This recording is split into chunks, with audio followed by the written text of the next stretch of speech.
191 at 1,623 miles. It's half the length of America's longest highway, but since it doesn't go through Iowa, it's twice as beautiful.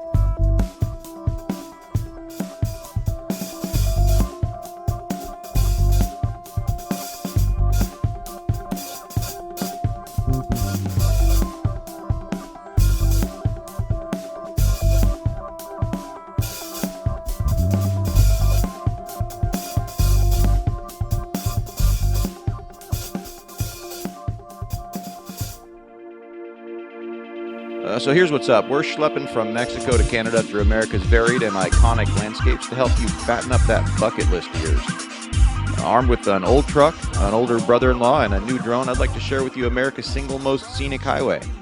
Let's crack open a refreshing beverage together. Have some fun.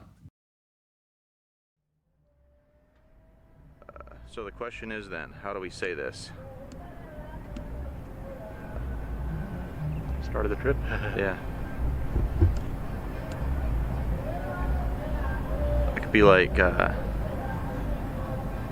America's got millions of miles of beautiful highways, but only one of them could be the most beautiful highway in all of America. So if you're going to drive one, if you want to drive one highway, this is the one you want to drive. My brother and I are here at the border, Douglas, Arizona. It's not the most beautiful place in the entire world, but it's going to get there. The highway doesn't start beautiful. It starts out at a border town with a big ugly fence behind us, but it's going to get pretty cool, and hopefully you'll join us on this little trip, and you'll see why I believe this is the best highway you could possibly drive in all of America.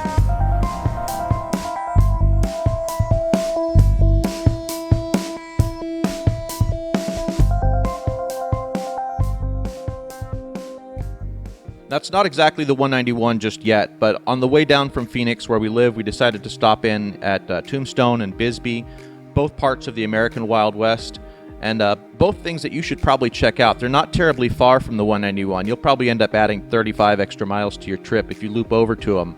This is some America it's worth checking out. Yes, it is the Wild West. It's the same Tombstone you saw in movies.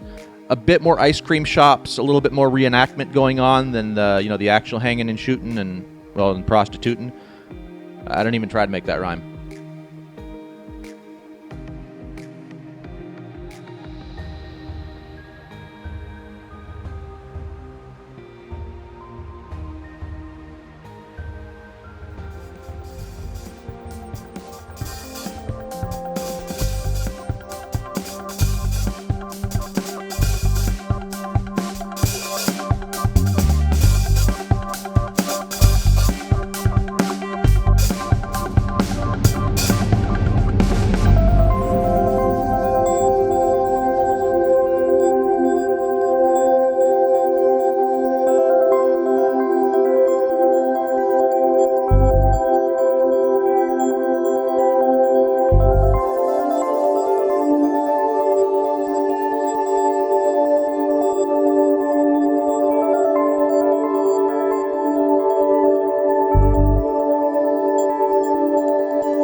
Ah, would you look at that? It's that wall thing again.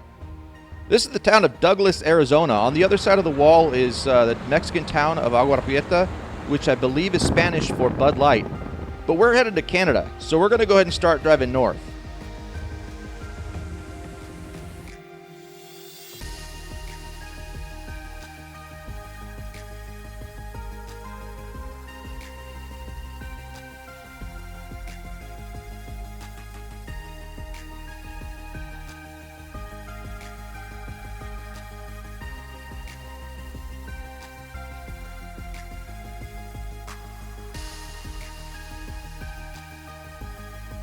Not too long after the border, you're going to go ahead and run into one of these checkpoints. They're along basically every route along there.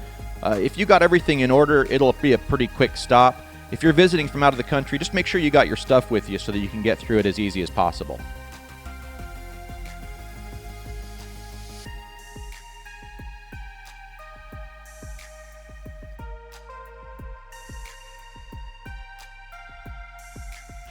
This place turns coal into electricity. Hey, gas-powered cars can't have all the fun, all right? So a little further up the road here is the Wilcox Playa, big dry lake bed. It's got railroad tracks that cut across it and a road that parallels the railroad tracks. It also parallels where the 191 joins I-10. Kind of a fun little diversion. Let's take it.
One of the things that really lights up my neurons when I'm traveling, that really just, it's a lot more meaningful than just watching some idiot's poorly produced garbage on YouTube about it. It's, it's the stuff that you don't expect, the stuff that's just not on the map, it's not in the guidebook. No one could have predicted it. You're shopping for a CB radio at the truck stop, and then bam, steampunk hats.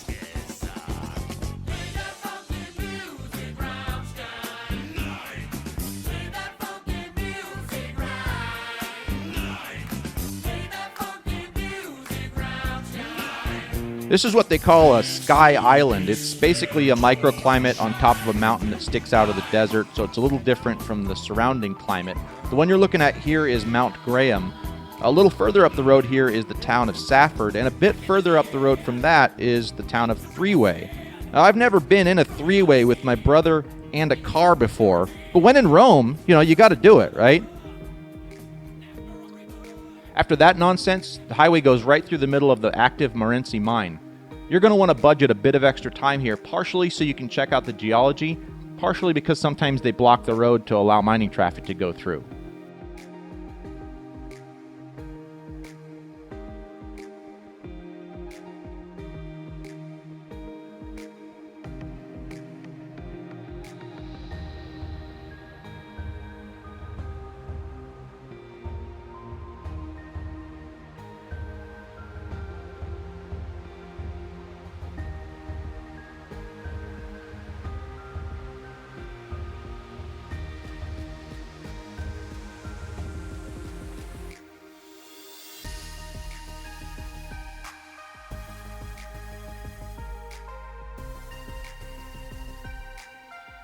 Before you know it, the desert gives way to trees and rivers for Arizona's alpine country.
This stretch of highway does catch a bit of snow in the middle of winter, but they plow it pretty regularly, so you'll be able to get through.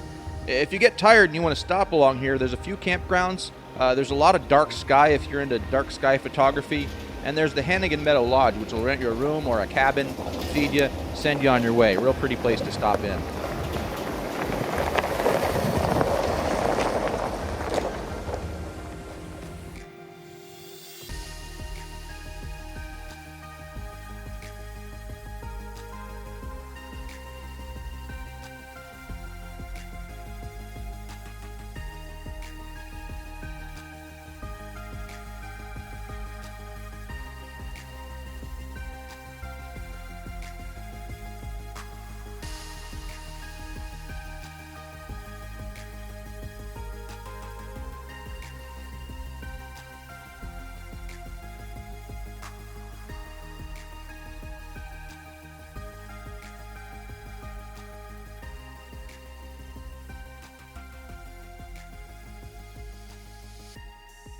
Once we're clear of all the trees and rivers and all that hoo-ha, we end up in the high desert of Arizona. And I got to admit, this is a good place to let some miles melt away.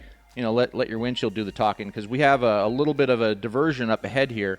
Again, it's off the 191, kind of like how Tombstone is. I think it's worth stopping in, and that's the Petrified Forest National Park. They've got a museum, and you can walk around and poke old logs if you want to. Pretty cool little stop. That actually goes through the park, and if you do it right, you can come back out on I-40 and be right next to your next destination.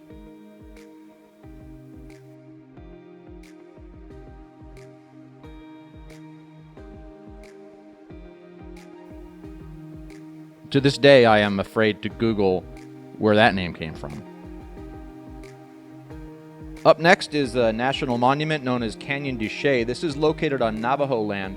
It was the former home of the Anasazi people, who then later became the Puebloan people. And I don't know if that's some like Istanbul, Constantinople thing. No one wrote a catchy song about it, so I have no idea.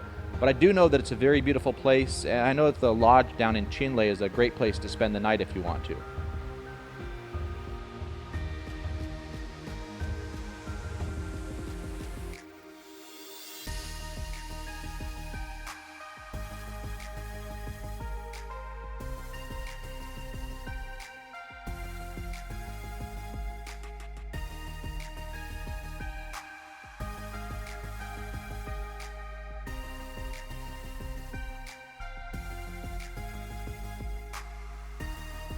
After leaving Canyon de Chelly, that gets us up towards the Utah border. You'll start seeing that the colors start changing, the scenery starts changing. It's like a whole different state up there.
Up ahead here to the right follows 191 over to Bluff, Utah, and then up to Blanding.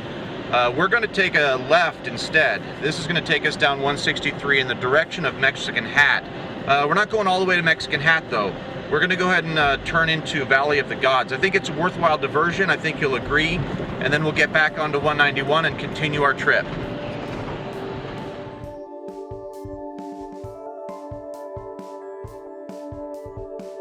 I think that we took something like 15 minutes doing the state of Arizona. I'm going to strongly recommend, if you come out here and do this in the flesh, give yourself a solid 3 days to do this. At least 3 days, especially if you're going to do anything recreational. It's just too beautiful to cruise on by and do nothing. This is the part where I have to say, click on that there subscribe button, you know what to do, so that you can see what happens in the next episode and the one after that. Thanks for watching.